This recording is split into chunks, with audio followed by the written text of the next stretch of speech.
नमस्कार दोस्तों, मैं अंकुर उपाध्याय स्वागत करता हूं आप सभी का आपके अपने YouTube channel share market analysis में। यहां पे आप सभी के साथ बात करूंगा रिसेंटली लिस्टेड स्टॉक इरेडा के बारे में।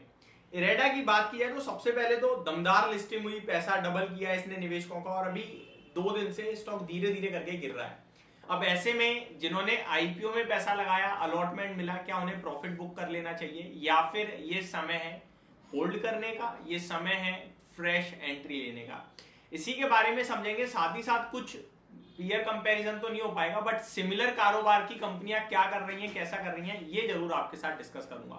तो एक एक करके सारी चीजें कवर करते हैं। स्टार्ट करते हैं मार्केट कैप के साथ। इरेडा की बात की जाए तो 16,865 करोड़ के मार्केट कैप पे ये कंपनी आपके लिए इस समय खड़ी है। 16,865 करोड़ के मार्केट कैप पे अगर आप कंपेयर करें इसके आईपीओ, तो आईपीओ ऑलमोस्ट आपके लिए 8,000 करोड़ के समथिंग का मार्केट कैप पे आया था। तो आईपीओ से तो ये ऑलमोस्ट आपका जो पैसा है मार्केट कैप कंपनी का डबल हो गया और कंपनी का मार्केट कैप डबल होते ही निवेशकों का पैसा भी डबल हो गया है। वैल्यूएशंस पे आ जाता हूं मैं। पीई रेशियो देखेंगे तो 48 का पीई है इस समय करंटली इरेडा का।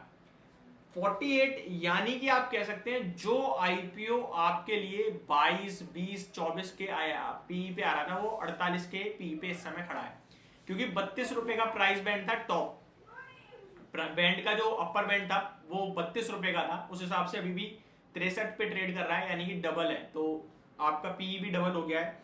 48 का पी अभी करंटली है, दैट मींस वो हाफ कर दो 24, 23, 24 के पी पे स्टॉक लिस्ट हुआ, जो कि बाजार ने एक रीजनेबल और अच्छे पी की बात करी, वैल्यूएशन रीजनेबल माने और उस पर अच्छा रिस्पॉन्स आया। जिसके बाद उम्मीद ये थी 20-25% के प्रीमियम से ये स्टॉक लिस्ट होगा, लेकिन लिस्टिंग पे पैसा डबल करा इसने, जो कि एक्सपेक्टेशन से ज्यादा था। और इसके पीछे का सबसे बड़ा कारण ये था कि आपका मार्केट जब इसका आईपीओ ओपन हुआ तो बाजार आपका 19,900 19,850 के समथिंग था, जिसके बाद मार्केट ने एक शार्प तेजी दिखाई तो स्टॉक का प्राइस भी ऊपर गया आपके लिए, क्योंकि जो प्राइमरी मार्केट है, आईपीओ बाजार है या फिर जीएमपी वगैरह है, वो भी बाजार के साथ ऊपर या नीचे होता रहता है। अब इस लेवल पे क्या करें, ये सबसे इंपॉर्टेंट है। तो अब मैं कंपनी के थोड़े फाइनेंशियल शेयर करना चाहूंगा।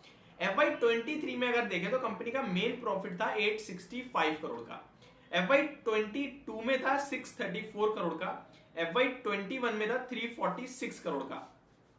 तो कंपनी का प्रॉफिट ऑलमोस्ट 346 करोड़ से बढ़कर 865 करोड़ का हो गया है। लेकिन इंटरेस्टिंग पार्ट है कि अर्निंग पर शेयर 346 करोड़ पे 4 रुपए 42 पैसे का था और 865 पे 3 रुपए 78 पैसे का है, यानी कि शेयर्स बढ़ गए हैं बाजार में इसके, जिसकी वजह से अर्निंग पर शेयर कहीं ना कहीं नीचे आ गया है आपका।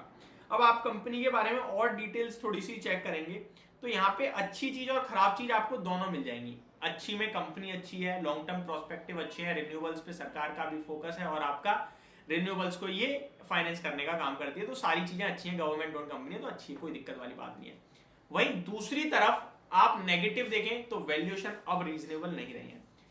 पीयर कंपैरिजन जैसा कि मैंने कहा है नहीं, लेकिन अगर आप कंपेयर करना चाहें तो पीएफसी से कर सकते हैं, पावर फाइनेंस कॉर्पोरेशन जो आपका है, आप आरईसी से कर सकते हैं, आप आईआरएफसी से भी कर सकते हैं, क्योंकि ये सारी कंपनियां एक पर्टिकुलर सेगमेंट को लोन फाइनेंस करने का काम करती हैं, पैसा देने का काम करती हैं। उन सबके कंपैरिजन में ये सबसे महंगा ट्रेड कर रहा है, जिसका सबसे कम मार्केट में ट्रैक रिकॉर्ड है, वो सबसे महंगा है।